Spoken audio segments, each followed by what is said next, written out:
quiero hacer un saludo muy especial, una alegría que también esté Hola, escuchando estas cosas. ¿Cómo estás? Hola, Un saludo hola. grande. Dijo que estaba qué más gusto. interesante esto que la televisión. Entonces, que si por favor apagaba la tele y le daba vuelta a la... Muy bien. Un gusto que Sí, también estés qué compartiendo con bueno. nosotros. Te saludamos.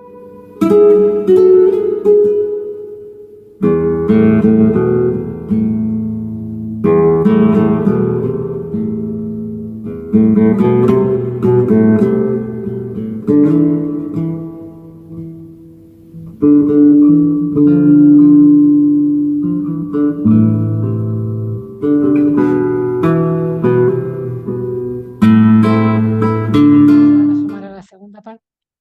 ¿Cómo le va? ¿Cómo están todos? Retomamos esta segunda parte del encuentro. Eh, Muchas gracias, Jacinto, por todas tus reflexiones, que en esta oportunidad van a quedar en el video anterior, en la primera parte. Gracias, como siempre, por compartir no solo tus pensamientos, sino tus emociones, cosa que habitualmente no solemos hacer tanto y es fundamental. Flavia, nos gustaría que nos hicieras alguna reflexión de estas cosas que han ido saliendo, ¿te parece?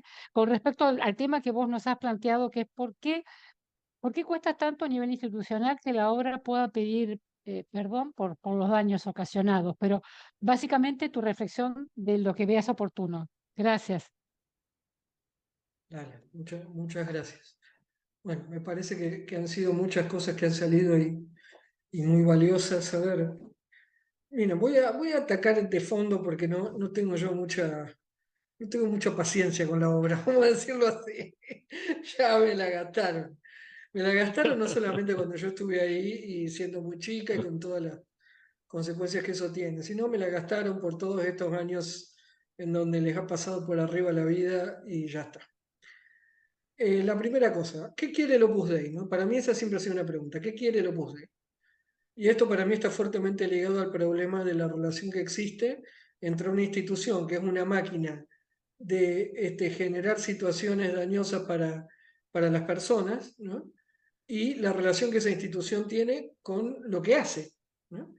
Porque también es una pregunta que uno se tiene que hacer. Si vos tenés un montón de gente con problemas de salud mental, un montón de gente con dificultades, aunque no lleguen a un cuadro de salud mental diagnosticado, dificultades anímicas, tenés un montón de gente dañada en diferentes ámbitos, con determinada vocación intelectual o laboral que no puede cumplir, o personas a las cuales permanentemente se les pone límites en su vida afectiva, en los deberes más básicos que uno puede tener, como tantas veces se ha contado, de un hijo para con los padres, para con su familia, los próximos. Bueno, si vos tenés una intención que una máquina de cortar carne, ¿no?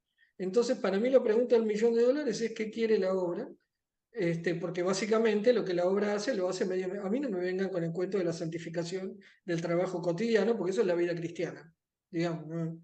El seguimiento de Cristo es eso, no es una cosa muy misteriosa. Después yo tengo una serie de lecturas históricas acerca de por qué en determinado momento de la historia de la Iglesia y en determinadas geografías, por ejemplo España, aparecen ciertas instituciones. Yo les voy a decir lo que yo creo. Yo creo que la obra no quiere nada y ese es el mayor de sus problemas, el nihilismo de la obra. A ver, voy a tratar de explicarme cuando digo que es que creo. Yo creo que ellos sí quieren algo explícitamente que lo que ellos decían, poner a Cristo en la cumbre de todas las actividades humanas, ¿recuerdan? Hacer el movimiento exactamente contrario, porque por todo esto voy a intentar llegar a esta cuestión de por qué yo creo que en relación a las autoridades de la Iglesia, en relación al modo en el cual se vincula la propia experiencia, incluso intelectual que uno tiene, a una palabra autorizada como puede haber sido la de Escribá, etcétera, que está diciendo un montón de barbaridades, como que lo de Galileo fue un cuento. Si ustedes se ponen a ver, es una vulgaridad gigantesca. ¿No es cierto? Bueno, todo ese tipo, digo, voy de esas cosas, pero poner a Cristo en todas las actividades humanas, en la cumbre. Por eso la lógica de la obra siempre es la contraria a la de los evangelios. En vez de empezar por abajo, la lógica de la encarnación, los tipos empiezan por arriba. ¿Sí? Entonces apuntan a los sectores sociales más altos, de mayor guita, dinero, disculpen, lo digo en un fardo argentino, influencias, que pueden vincularse con determinado tipo de espacios intelectuales. Por ejemplo, nuestras universidades públicas argentinas, sacando la dictadura, nunca tuvieron mucho predicamento. pero en la dictadura trataron de tenerlo mucho, y sé que en otros lugares siempre lo intentan, en el mundo empresarial es donde más tienen éxito. Bueno, en fin, la idea es que de ahí, de arriba para abajo, va a pasar algo que evidentemente tiene que ver con instaurar el omnia en Cristo, con instaurar todo en Cristo, con una lógica completamente inversa.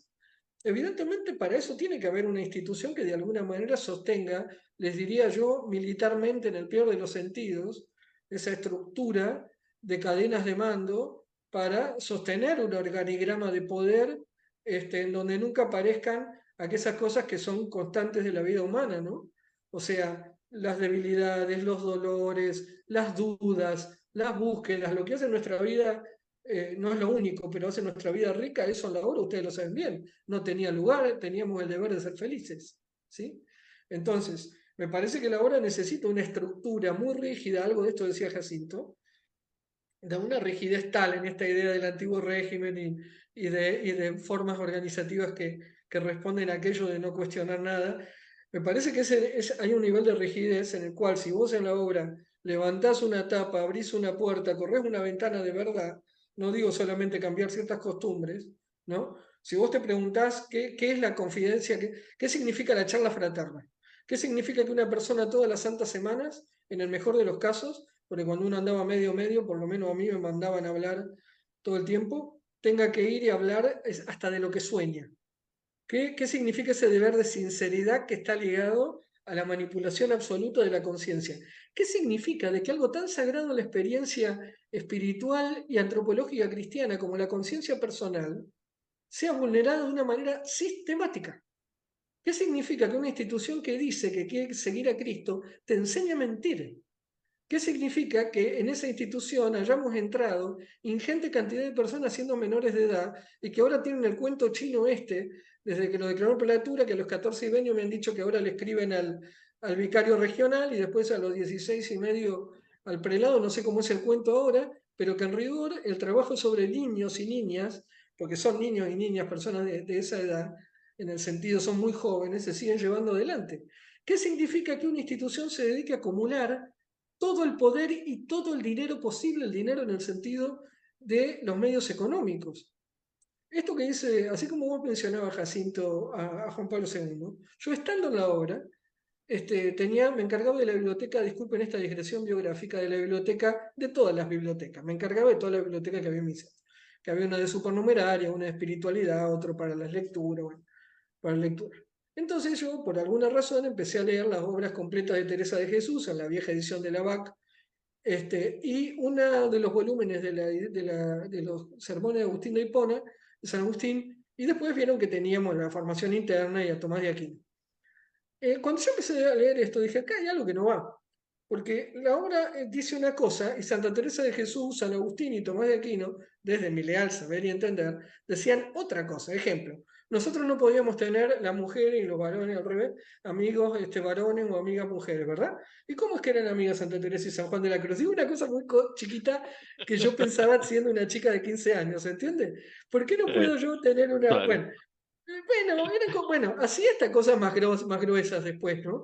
Esto de la libertad personal, de la libertad de la conciencia, la cuestión de la elección, no sé por qué miércoles me puse a estudiar la psicología del acto moral, después esa terminó siendo mi tesis.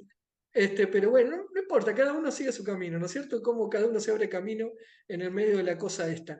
Pero lo que yo voy es que es manifiesta la diferencia que existe entre, fíjense a quién nombré, ¿no? Y además escribá tanta cosa con Teresa de Jesús, pobre, entre Teresa de Jesús, Juan de la Cruz, Tomás de Aquino, Agustín, no estoy nombrando a 4 personas desconocidas, estoy nombrando, bueno, entonces, una de las oportunidades que yo tuve cuando conocí a estas dominicas y no sé qué, fue empezar a hacer lecturas de mi propia identidad creyente desde otro lugar, además, bueno, yo he tenido y sigo teniendo un vínculo muy intenso con algunos de los autores de la teología de la liberación. Pero eso es un tema mío que está ligado también a mis opciones políticas, ¿no?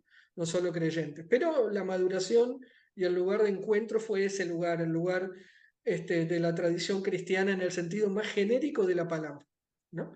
Entonces, ¿por qué digo todo esto y me voy callándome? Porque otra cosa, en la obra ustedes vieron que no había lugar para el silencio interior. Eso es una cosa que a mí me llamó la atención. Para mí el silencio es maestra y maestro, ¿no?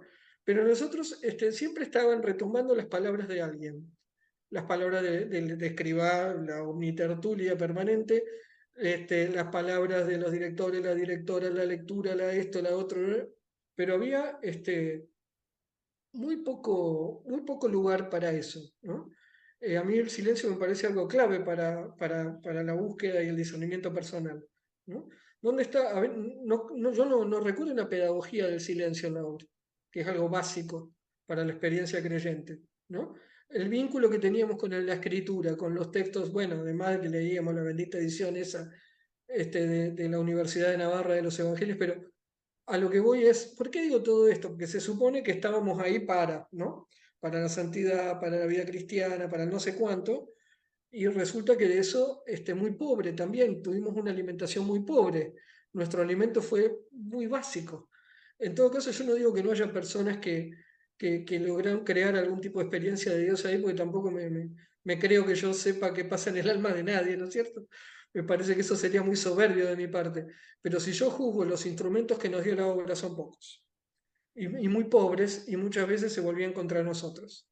Entonces, ¿qué pienso de todo esto? Que si uno en la obra, en esto del perdón, que el perdón no significa nada, como ya lo sabemos, ¿no? A propósito de Mila, si no hay una reparación, porque creo que uno de los objetivos fundamentales de estos espacios no es solo acompañarnos y sanar, sino también que no vuelva a pasar, o hacer lo posible Claro, para que estas situaciones no se reiteren, me parece. Creo que a todos nos ha pasado de gente que te viene a consultar, mirá, tengo mi hijo, mi sobrino, o no, o todo ese tipo de situaciones, ¿qué te parece? ¿Cómo puedo hacer? ¿Cómo lo encaro? ¿Verdad? Entonces, el problema que yo veo es con esto de que la obra no quiere nada, que lo que tiene, la búsqueda del poder, de la influencia, de alguna manera de constituirse en un espacio ascendente en el más mundano de los sentidos, desde el punto de vista de la búsqueda que supuestamente está ligada a la experiencia de la fe, es querer nada, ¿se entiende? Es querer, no puede confesar lo que quiere la obra, tiene un problema de mala conciencia. Si en la obra la institución confesara lo que quiere, otro gallo cantaría, lo que quiere en sus actos. Yo me guío por eso. Finalmente, si nosotros en esta cuestión del perdón empezamos a abrir ventanas y puertas y empiezan a aparecer todos estos elementos que son estructurales a la vida en la obra, del manejo de la conciencia, de todo lo que estuvimos hablando, de las prácticas que eso contribuye, de todos este tipo de dogmatismos y de elementos que impiden a las personas pensar y actuar con libertad, de la frágil experiencia de Dios que nos permitieron tener, etcétera, etcétera, etcétera. Ustedes disculpen que yo haga esta pregunta, ¿qué queda de la obra? Mi pregunta es ¿qué queda de la obra? Por eso algunos saben, algunos amigos míos que yo he charlado más, que yo creo que el Opus Dei es irreformable, yo tengo esa convicción, ¿sí? En los términos actuales, no sé, qué sé yo, las cosas del mundo más grande que yo, por supuesto, pero lo que yo me pregunto es si uno saca de la obra, vieron, va desmontando todo esto y hay un reconocimiento de la obra de una serie de elementos que hacen a estas estructuras que nosotros reconocemos como estructuras de violencia, ¿qué queda de la obra? Entonces, por eso creo que hay situaciones en lo que ha comentado Menta, lo que ha comentado Jacinto, etcétera, que creo que son tan estructurales que una solicitud de perdón verdadera, ¿se entiende? Que vaya al fondo, que diga a quién le piden perdón, por qué le piden perdón.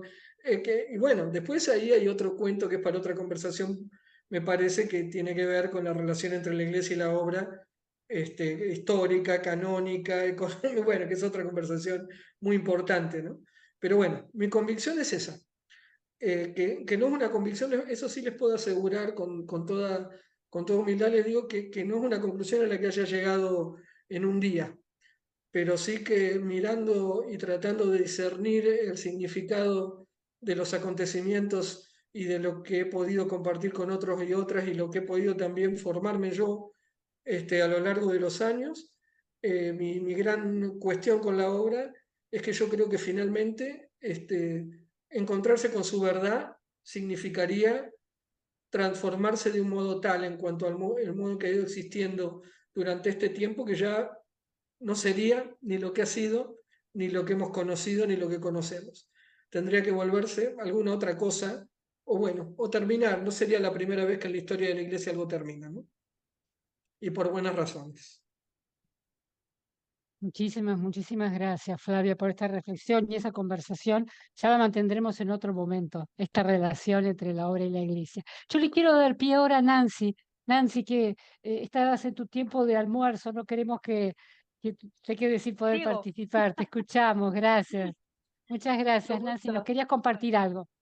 Sí, yo salí de la obra el julio pasado para poner a todos en contexto. Fui supernumeraria 7 años y 28 años numeraria.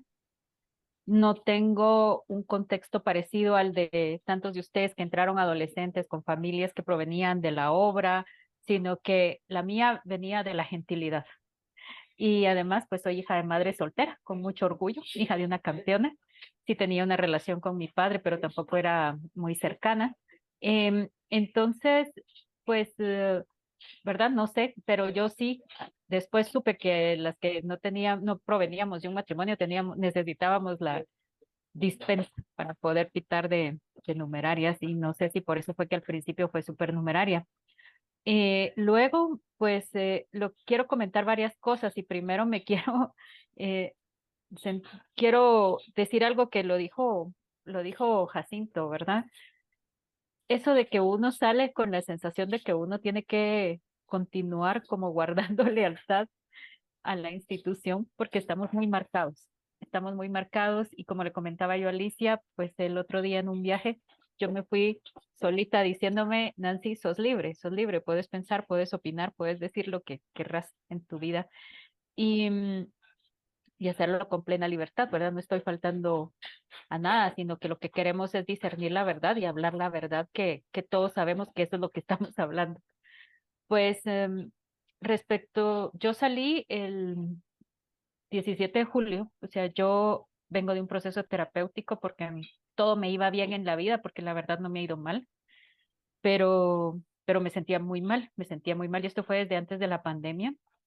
Em, Después ya en la pandemia empecé con la terapia, cuando me atreví a tocarlo, la vocación, que yo pude haber tocado cualquier otra cosa menos eso antes, pues me atreví a empezar a pedir salirme.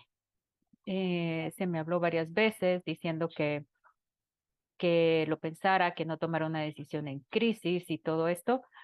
Eh, Al final, pues como de plano no me iban a decir nada, pues solo yo hice mi carta y la entregué y les dije, aquí está, me voy, ¿verdad? Esto fue el 29 de mayo del año pasado y el 17 de julio me comunicaron que ya me había ido.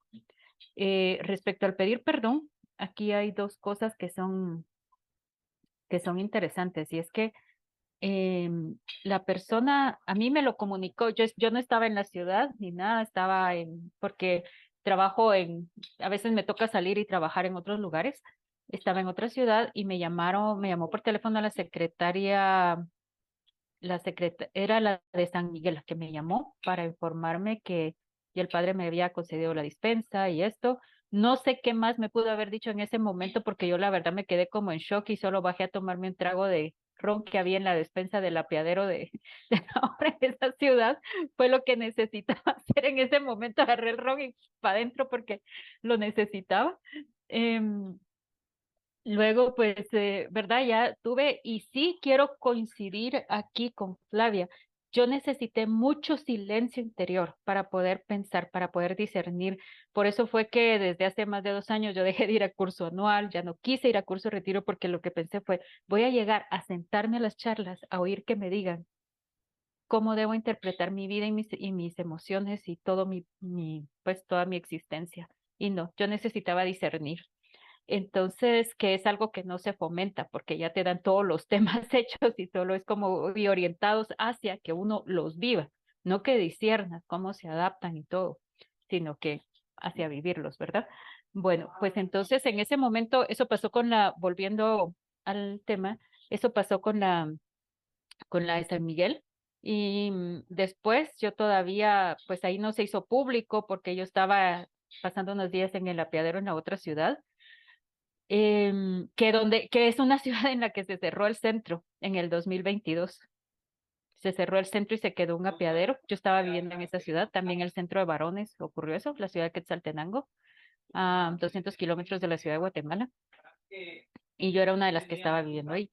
Pues entonces en ese momento estaba sola, pero después, ¿verdad? Ya pasó como un mes antes de que pudiéramos hacerlo público, casi. Yo el 12 de agosto saqué mis cosas del centro.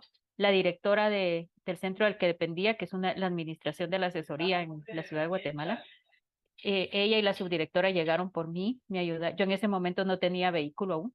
Llegaron a traerme, me ayudaron con mucho cariño, de verdad, a recoger mis cosas y venirme a dejar a mi casa en la antigua Guatemala, donde vivo con una de mis hermanas.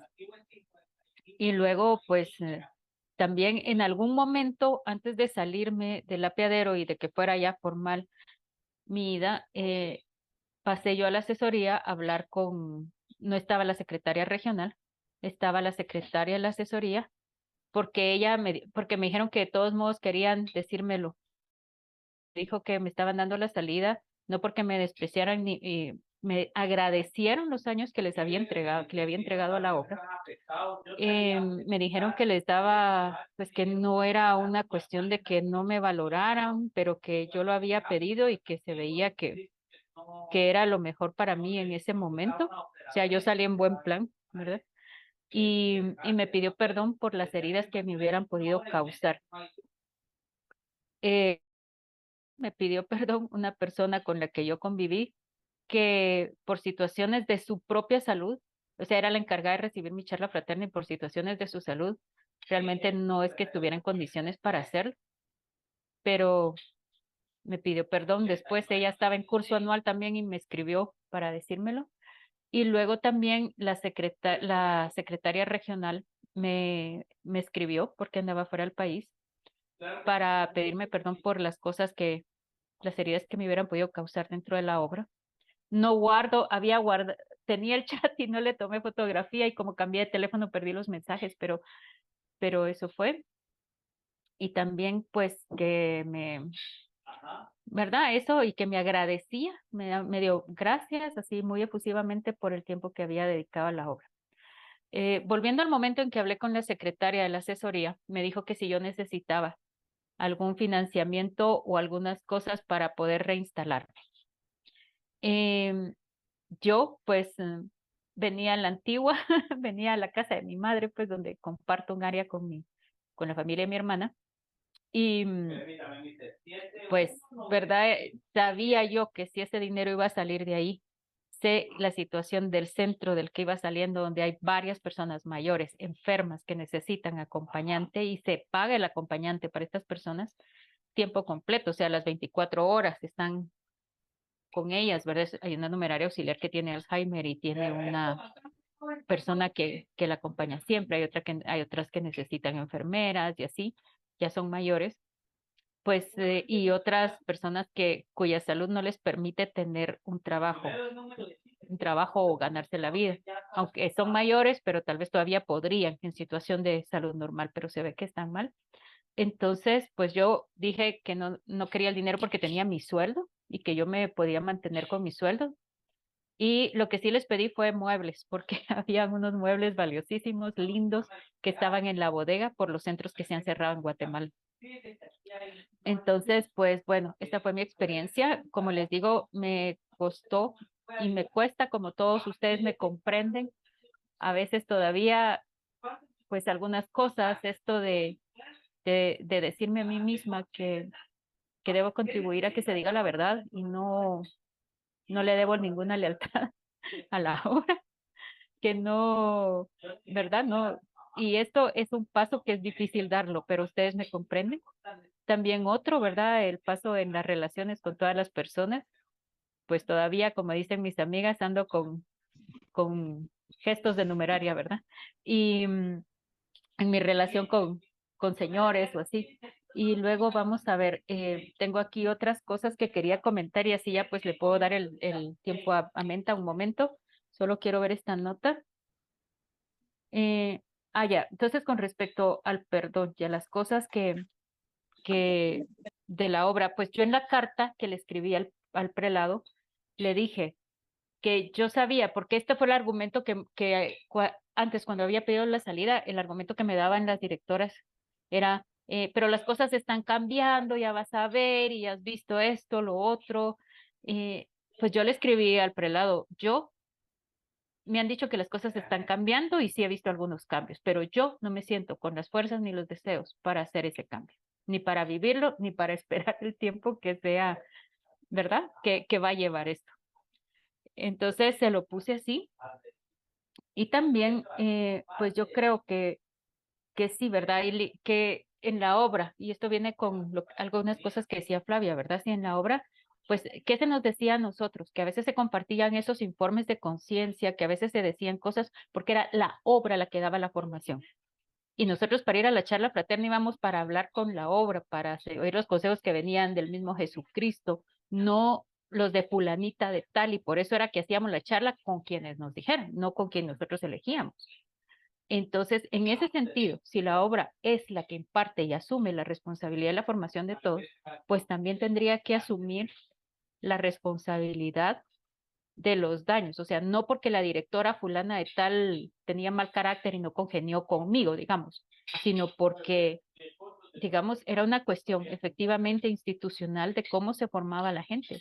Yo, pues, no soy tan versada en filosofía y en todas estas cosas, pero entiendo por mi experiencia que hay un error antropológico básico respecto a la formación y no se satisfacen las necesidades humanas básicas, porque uno trata de vivir tan desapegado de todo y realmente necesitamos un apego, un apego a algo, un apego no a un ente abstracto que puede ser la obra o al padre, digamos, sino uno de tú a tú, donde pueda haber una relación simétrica, donde pueda haber un verdadero cariño.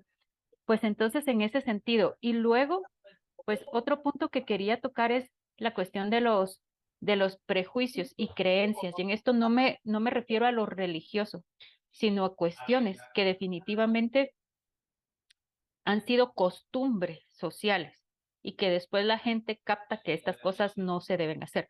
Por supuesto, los abusos y la violencia no se justifica con nada, pero es un buen momento como para que se reconozca que había prejuicios, que hubo prejuicios o que ha habido o que ha habido también pues otras creencias, como decir, bueno, ¿verdad? Es que las mujeres sí necesitan dormir con que sean discretas, ¿verdad? O sea, suficiente. Yo que soy feminista, un tanto feminista, para mí esto sí que era una violencia interior terrible, pues, pues bueno, ¿verdad? O que no se le hablara de estudios universitarios antes a las numerarias auxiliares, que ahora ya en esta región, pues se ha dicho que empezando por las jóvenes, que las que puedan y quieran, que lo hagan.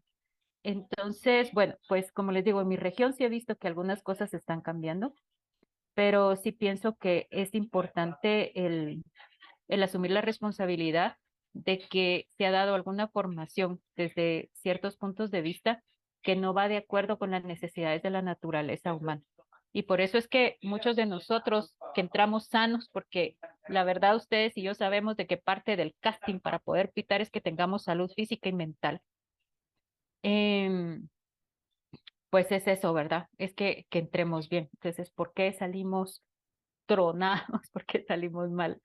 Pues es algo es una evidencia muy grande que yo creo que se debe tomar en cuenta. Y bueno, pues esto era lo que les quería compartir. Cualquier cosa, pues me pueden preguntar. Muchísimas gracias y quiero aprovechar para saludar a Jacinto Choza, a quien admiro mucho y solo lo conocía por algunos de sus escritos. Mucho gusto. Hasta luego. Oh, Muchas, muchísimas pero muchas gracias, Nancy. gracias. Gracias, Nancy, por todo esto que nos has compartido. Eh, Gracias por tus experiencias. Yo creo que, yo no sé si recuerdan que dentro de la obra el último que pitaba era el farolito rojo, ¿no? El farolillo rojo. Creo que Nancy es nuestro farolillo rojo de una de las últimas que salió. Así que bienvenido, bienvenido sea, No, miren, bienvenido de sea. verdad, muchas gracias. Muchas gracias. Un abrazo. Un abrazo enorme. Antes de darte la palabra, Menta, quiero leer algo que escribió Jacinta. Jacinta ponía, las denuncias de abusos sexuales son las únicas que pueden tener algún recorrido en la iglesia. Parece increíble, pero en el derecho canónico no está suficientemente desarrollado como para poder atender las denuncias de abusos espirituales. La iglesia te escucha, te atiende, tanto en cada uno de los países como en los dicasterios, pero no tienen los delitos suficientemente tipificados como en el derecho no eclesiástico. Presentar una denuncia en el dicasterio del clero solo sirve para que te escuchen, pero no para hacer justicia. Para ello te dicen que inicies un proceso canónico en Roma, carísimo, imposible de seguir por el común de los mortales.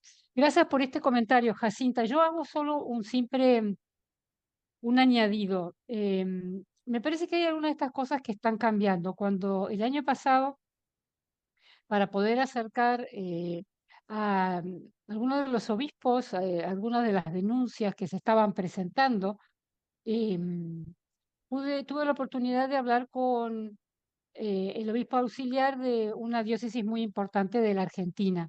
Y la conversación fue primero telefónica para arreglar un encuentro personal. Y él lo que me planteaba era, frente a todas estas, no abusos sexuales, sino abusos con respecto a la espiritualidad y todo lo demás, él lo que me decía es, mira, yo te explico algo, yo te recibo.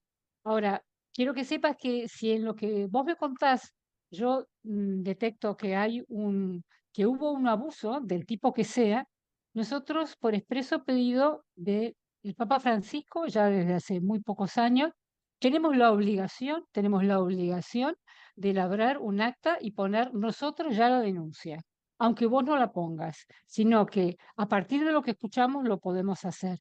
Por eso yo creo que hay cosas que están cambiando, que no son exactamente iguales, entre otras cosas porque lo que me explicaba es que el Papa Francisco ha pedido tolerancia cero con todo tipo de abusos, porque si de alguna manera quien lo recibe, si la iglesia o su representante, quien lo recibe, lo escucha y no presenta una denuncia, es cómplice. Entonces me dijo, nosotros no queremos ser cómplices de abusos que se estén dando en la actualidad. Por eso me parece que hay situaciones que también de alguna manera están cambiando. Gracias, Menta, por esperar. Te escuchamos ahora.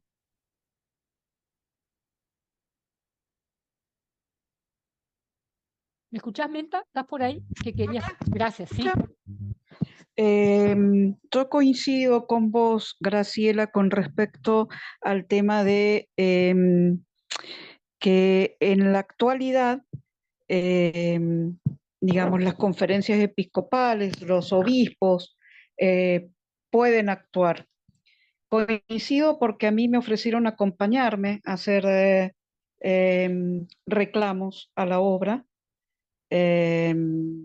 desde la Conferencia Episcopal Argentina, concretamente. Yo vuelvo a decir, yo tengo una problemática por la cual no la puedo hacer, pero bueno, se ofrecieron en acompañarme y tomaron absolutamente nota de todo lo que yo dije. Yo dejé los documentos firmados con mi documento, o sea, mi identificación concreta, y todo eso está guardado y está archivado. Y yo creo, lo vuelvo a decir, que es una instancia que se debe tener en cuenta, ¿no? Por supuesto que para llegar a hablar yo tuve que pasar un proceso y cada vez que salía de esas conversaciones pasaba otro proceso, que era el de recuperación por todo lo que me moviliza a mí, bueno, el exponer lo vivido, ¿no? Me parece y agradezco muchísimo a Ágora y a Flavia y a Jacinto y a los que están interviniendo, porque estamos como conceptualizando cosas también, poniendo marco, y no es que lo que nos haya pasado, o sea, que hablemos hoy desde la sensiblería o desde, ¿cómo puedo decir? O desde el rencor, o que hablemos desde, digamos, desde una liviandad. El abuso es real y quizá Flavia, que habló de los abusos, también pueda hacer una conceptualización de lo que son los abusos espirituales concretamente.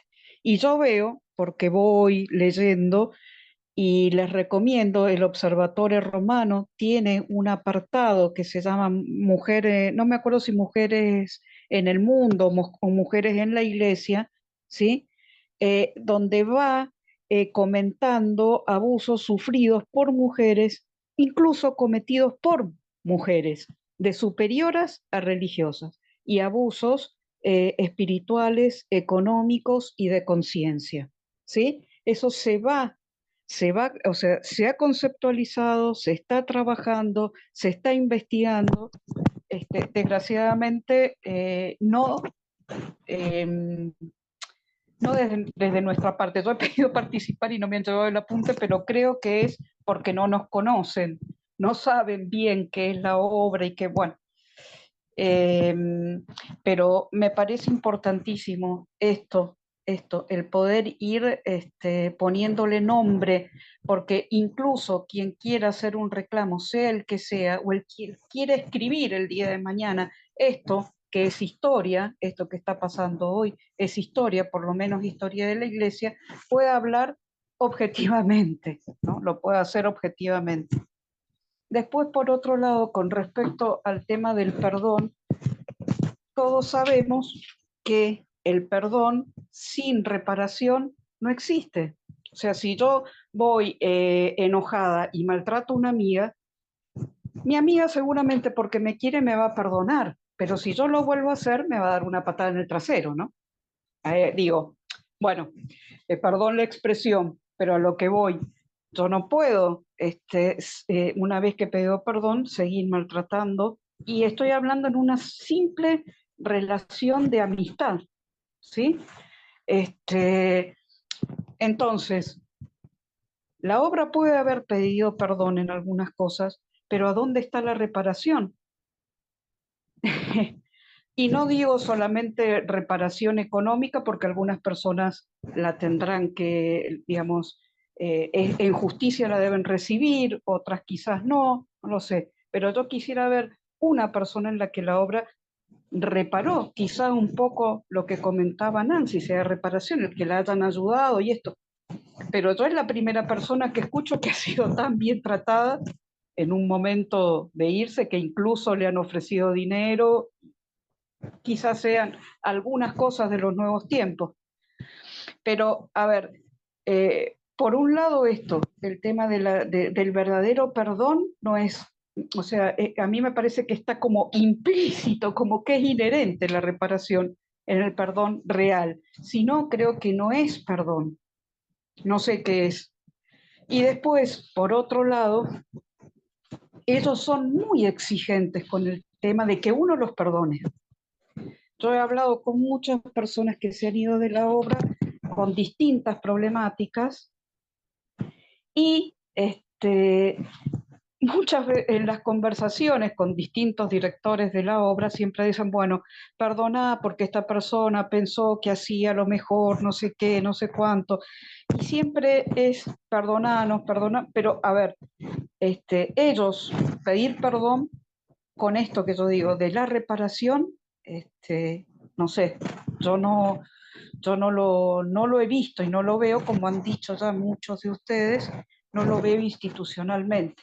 Y también creo que es un poco lo que decía Flavia, que también lo decía Jacinto, creo que si tienen que pedir perdón en serio, tienen que deshacer tantas estructuras que van a saber qué es lo que quedaría de ellos, ¿no? Nada, esto era un poquito lo que quería comentar. Muchas gracias, Menta, muchas gracias. Yo, escuchándote y escuchando otras participaciones en esto del pedir perdón, lo que me cuestionaba es, y discúlpeme si me equivoco, que puede ser así, pero si este pedir perdón y pedir disculpas y reconocer determinadas prácticas erróneas y demás, no es ir un poquito en contra de algo que quedó establecido por el fundador.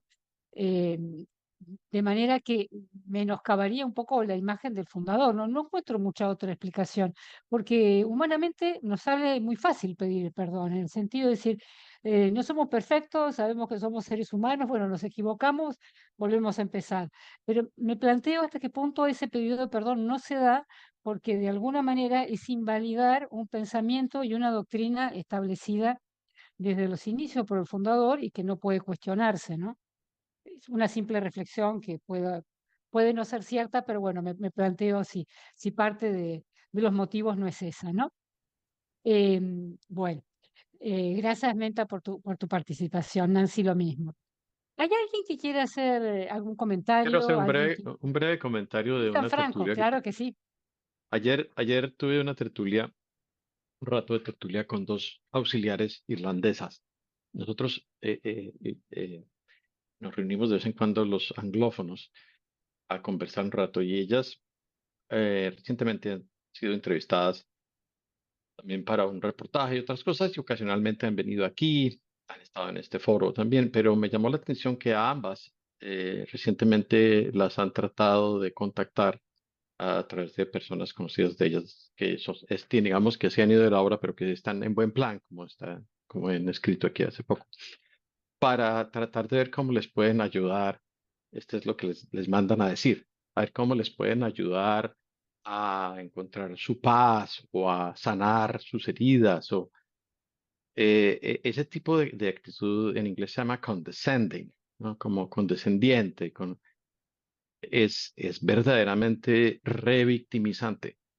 Ellas estaban las dos bastante, eh, lógicamente, no sé cuál es la palabra, pues como con un cierto nivel de incredulidad, además pues de la falta de sentido, o sea, vuelve a hacer eso mismo, en general, te pedimos perdón por si hubiera habido algo, no hay esa cosa concreta, o sea, no es que la secretaria regional de Irlanda, o bueno, ahora es una sola región, una macro región allá, como se llame, ¿no? No sé cómo se llamarán, los nivelungos del norte.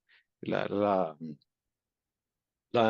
asesora, la secretaria regional de los nivelungos del norte pide una cita para pedirle a la señora Anne-Marie que mira, perdóname porque yo cuando tú estabas aquí te llevaba y te hacía esto y te hice trabajar así, te hice no sé qué, o la que entonces era directora, la señora Queen o quien fuera, y te tratamos así y qué pena que te hemos puesto todos los obstáculos posibles para que tus procesos judiciales de reparación puedan seguir adelante, de manera que ya aquí están las instrucciones para el abogado, para que siga tu proceso. Además, como sabes que tenemos toda la información de todas las auxiliares, de dónde han estado de la primera a la última en Roma, aquí está toda tu información para que puedas proceder y además calcules cuánto te debemos en pensiones y demás, ¿no? Eso es pedir perdón.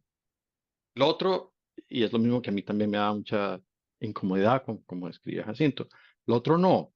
Lo otro es todas estas otras cosas que ustedes tan admirablemente han descrito, Flavia y Nancy y todos los demás, y Jacinto, que es como una especie de apariencia. O sea, es como si yo quiero pedir perdón para sentirme bien, o yo quiero pedir perdón para proteger la institución, ¿no? Ah, ah, eh, no es ese perdón de que tú estabas hablando en un momento, Grace, que nos sale del buen corazón de nuestro, ¿no? Hay muchas, estoy seguro que hay muchas personas dentro de la obra, inclusive a nivel directivo, que se mueren de ganas de hacer eso y no encuentran el camino para hacerlo.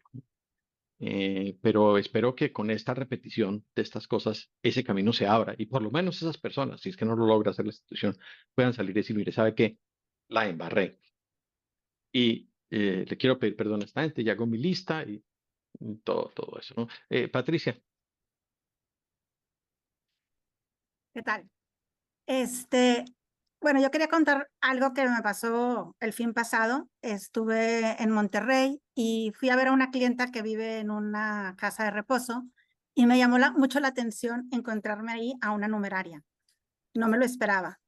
Y bueno, primero porque yo tenía de no verla a ella desde que yo me fui de Monterrey en el 2006, o sea, muchísimos años. Y ya me reconoció, me saludó con mucho cariño y todo, pero me llamó mucho la atención que lo primero, bueno, o si no lo primero, pero lo segundo que me comentó fue decirme que si sabía que estaban en comisión de servicio, que había ido una numeraria, creo que se llama Rosario, no sé si de Roma o de dónde, pero bueno, y que les había dicho que tenían que pedir perdón a las numerarias auxiliares porque se les había tratado muy mal en estos años. Me llamó la atención porque yo sí le dije, o sea, le dije, a ver, qué bueno, pero eso no basta. O sea, eso es bla, bla, bla. se tiene que notar y traducir en hechos, ¿no? Eso, y bueno, ella estaba muy contenta ya con que les hubieran dicho eso, pero me llama mucho la atención como ese manejo de la información que hacen hacia adentro, ¿no? O sea, como incluso con un tono de qué buenas personas somos, que ya nos estamos dando cuenta y estamos reaccionando y estamos anunciando nuestra petición de perdón, ¿no? O sea, cuando realmente, pues todo esto que se ha comentado ahorita, o sea, no se dice, pues, en qué es en lo que se les ha tratado mal, o sea, quién las ha tratado mal, ¿no?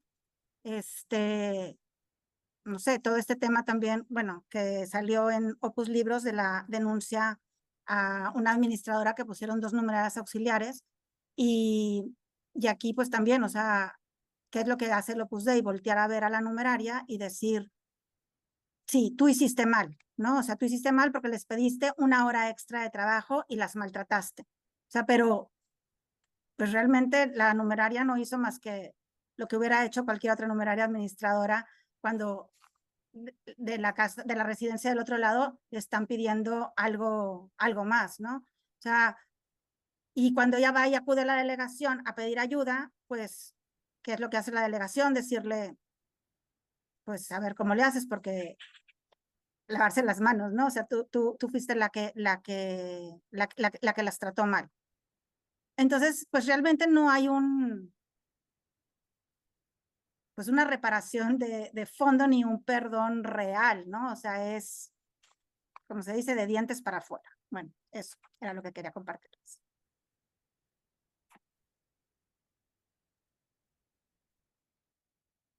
Bueno, estos obviamente abundan estas cosas y como otras veces, pues el objetivo es que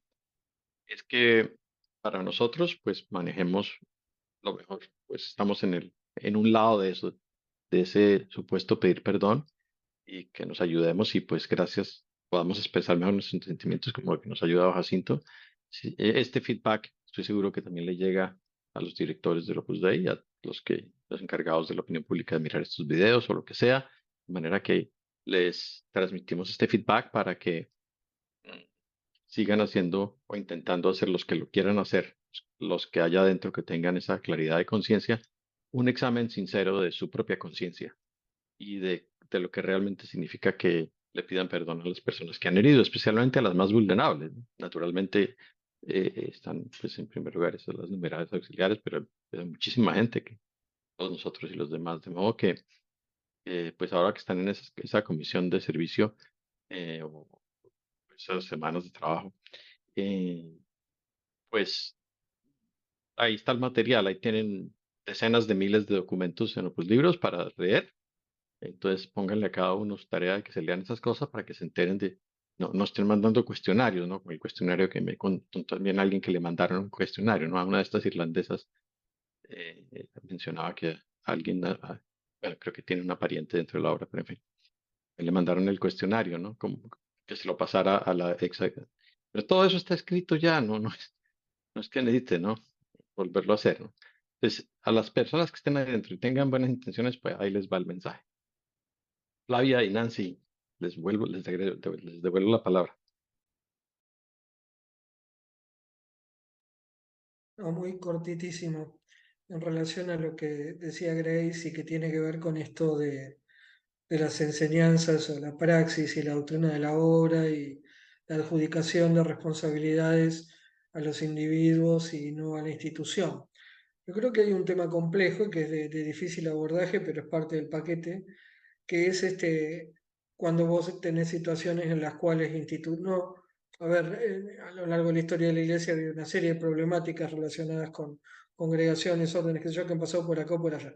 Pero claramente en la historia de la iglesia, en el siglo XX, han sucedido cosas que no habían sucedido respecto de ciertas conformaciones institucionales, incluso desde el punto de vista de su naturaleza canónica, etcétera, como la obra, que nunca, que jamás hubo este tipo de situación en las cuales quienes pertenecimos a este espacio estuviéramos, por así decirlo, ahí me viene a la cabeza muy fuerte un filósofo italiano, Giorgio Agamben, que escribió unos libros maravillosos sobre los campos de de concentración, ¿no? Entonces lo que él decía es que hay espacios en los que a veces se constituyen en espacios para la excepción, vale decir, espacios en los que todo es posible, ¿sí? Yo lo que creo es que muchas veces un problema fuerte con la obra es que han sido lugares en donde hay cosas que serían imposibles de pensar en cuanto a su posibilidad y que sin embargo han sido posibles, ¿sí? Hacia las personas, maltratos, qué sé yo, siempre recuerdo el caso, yo me negué durante años porque no quería saber nada con la obra, nada. Durante años me negué a leer el libro de Carmen Tapia. Y me acuerdo la noche que lo leí porque estuve toda la noche leyéndolo. Además de decir, bueno, en la escala pequeña de lo que a mí me había pasado, ahora entiendo, pero cuando llegué al momento en el cual esta mujer es mantenida privada de su libertad, etcétera, etcétera, hay tantos después ejemplos y cosas que uno ha ido leyendo a lo largo de los años, yo creo que hay algo denso con la obra, que es un lugar en el cual hay cosas que pueden suceder que son inconcebibles desde el punto de vista ético y ni hablar desde el punto de vista religioso. Y entonces eso tiene un impacto estructural desde el punto de vista de cómo volver, cómo reparar semejante cosa, porque no es cualquier pavada. Finalmente, el problema es también a dónde se vuelve, porque el que decía una barbaridad detrás de la otra, gente, era escribá, no era cualquiera, era el fundador, porque vos podés decir, bueno, ok, está, bueno, ahí decían de las constituciones de la compañía, ¿no? San Ignacio, los grandes fundadores, San Benito, San Ignacio, Santo Domingo. Cuando ha habido procesos a ver, intento establecer alguna analogía, ya sé que la obra no es un orden religioso, pero cuando uno dice esos procesos de reforma, ¿ha habido a dónde volver? Aquí, ¿a dónde se vuelve? Es mi pregunta. Disculpen que haga esta pregunta un poco, o sea, un proceso en el cual realmente el obra tuviera capacidad no solamente de responder por los actos de daño, que no sería poco, ya con eso sería gigantesco de manera real, sino reformar todo aquello que es potencial causal de daño. ¿A dónde se retorna? Si era Escrivá el que postulaba una barbaridad detrás de la otra y el que abría la puerta para que se cometieran todo tipo de violencias contra quienes estábamos allí. Si era el primer mentiroso de todos. ¿Sí? Entonces, discúlpeme por mi tendencia iconoclasta, pero no lo puedo evitar. Gracias, no me quiero estar. Gracias a vos, Flavia. Nancy, y después le damos la palabra a Agustina. Pero antes, perdón, quiero hacer un saludo especial. Veo que ahí con Alicia está su mamá. Un beso de parte de todos. Grande. Sí. Nancy, te escuchamos, sí. Sí, pues yo creo que les devolvería, le devolvería la obra dos cosas de José María Escrivá. La primera, la falta de humildad colectiva, porque eso se predica, ¿verdad? Es que la humildad colectiva, pero ahí la obra es perfecta y todo el mundo se puede volver loco, pero hay cosas que no están. Entonces eso, y luego lo otro es aquello de que cuando pasa algo hay que oír las dos campanas y ver quién es el campanero. Y yo creo que a todos los campaneros que estamos de este lado tendrían que oírlos y que testimonios hay abundantísimos para poder, para poder, pues, ¿verdad? Darle paso a esto. Es impresionante, ¿verdad? Pero bueno, entonces aquí yo creo que voy a volver dentro de poco al trabajo, ya terminaré de ver esto grabado. Les agradezco mucho y sobre todo, pues, porque creo que hoy ya me he ido liberando un poco del estar ligada a cosas a las que ya no estoy ligada, ¿verdad? O sea, ya me he liberado un poco más de todo eso, porque, pues, como les digo, me fui repitiendo en el camino, sos libre, sos libre, sos libre. Bueno, un beso a todos, cuídense mucho, hasta luego. Muchas Adiós. gracias, Nancy. Muchas gracias a ti.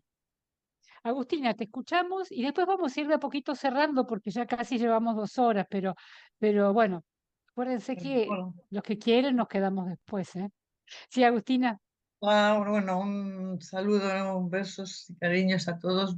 Esta tertulia de hoy es muy enriquecedora y agradecer a Flavia, que hace muchísimo que tuvimos contacto, fue una de las primeras personas que escribió y además con mucha enjundia.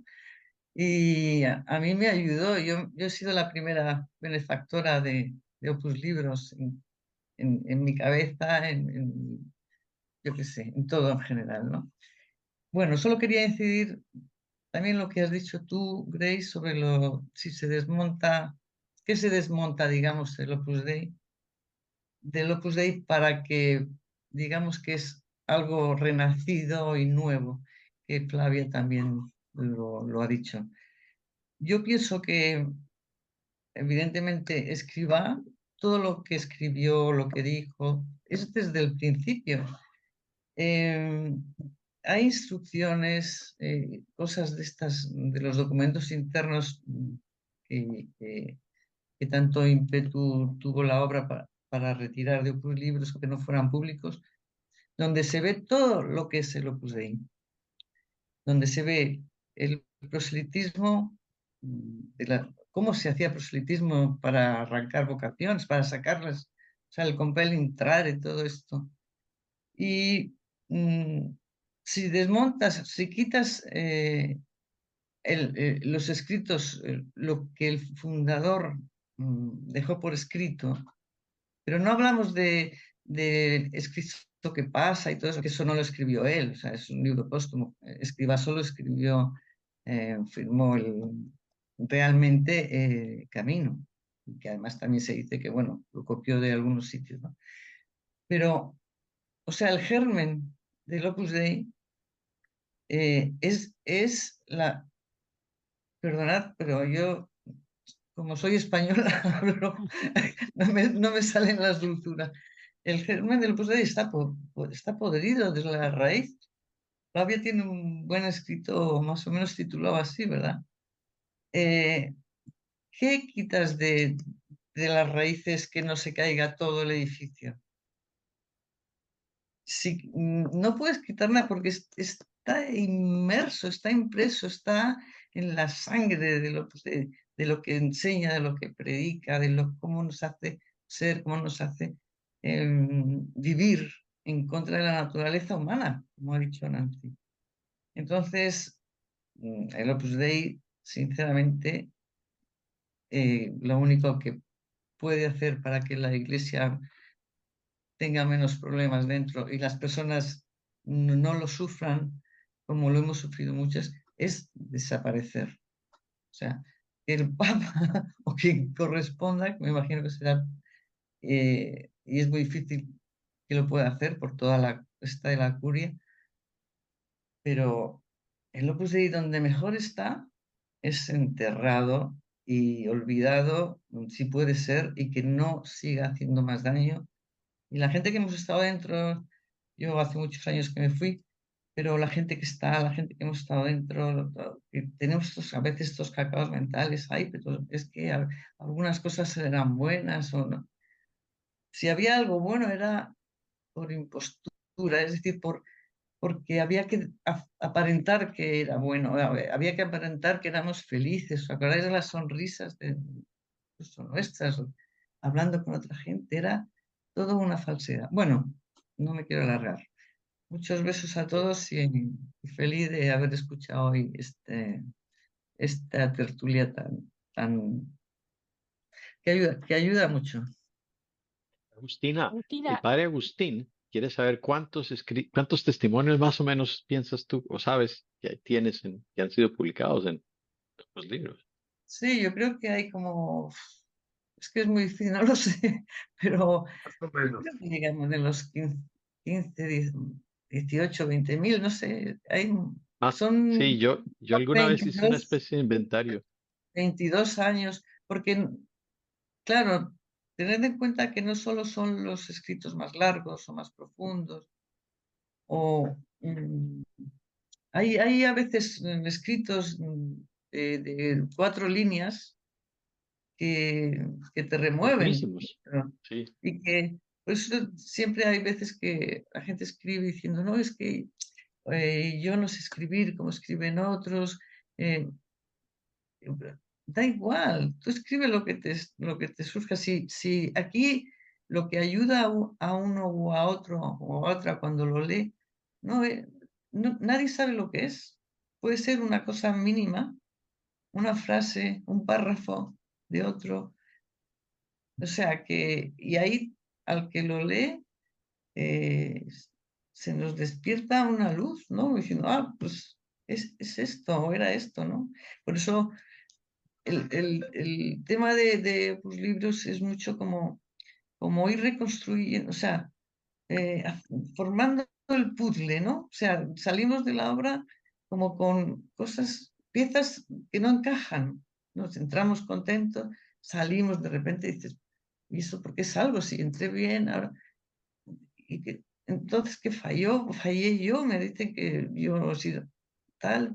Bueno, entonces esas piezas sueltas que van por ahí, se trata de ir con el paso del tiempo, unos necesitarán más, otros menos, es ir encajando y formando la clave, la solución. No fuimos nosotros los que fallamos, es el Opus Dei el que hace que se desmorone la vida interior, la vida física,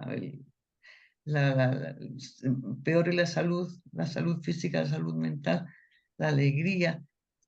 ¿Habéis conocido a alguien del Opus Dei alegre de verdad? O sea, en algunos momentos puede ser que sí, porque todos teníamos esos momentos de escapatoria, pero luego te venía una corrección fraterna porque te estaba riendo de no sé qué, no sé cuándo.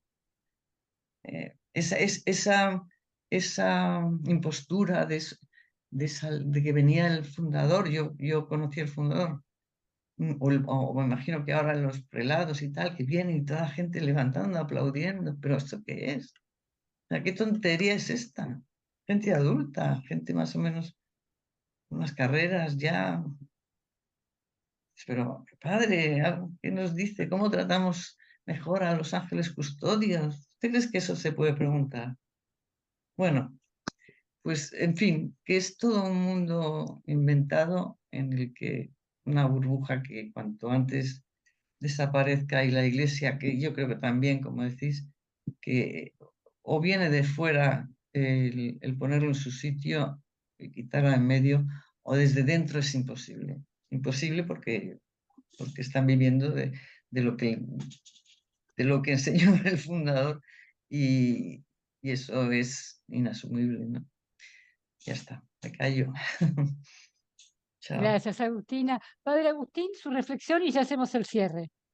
No, rapidísimo, y es de Agustín para Agustina. Muchísimas gracias. Gracias por todo lo que has hecho, Agustina. No me canso de decírtelo. Ya, es todo. Un beso. Lo habéis hecho todos los que Gracias. escribís, los que habláis, los que escribís, los que...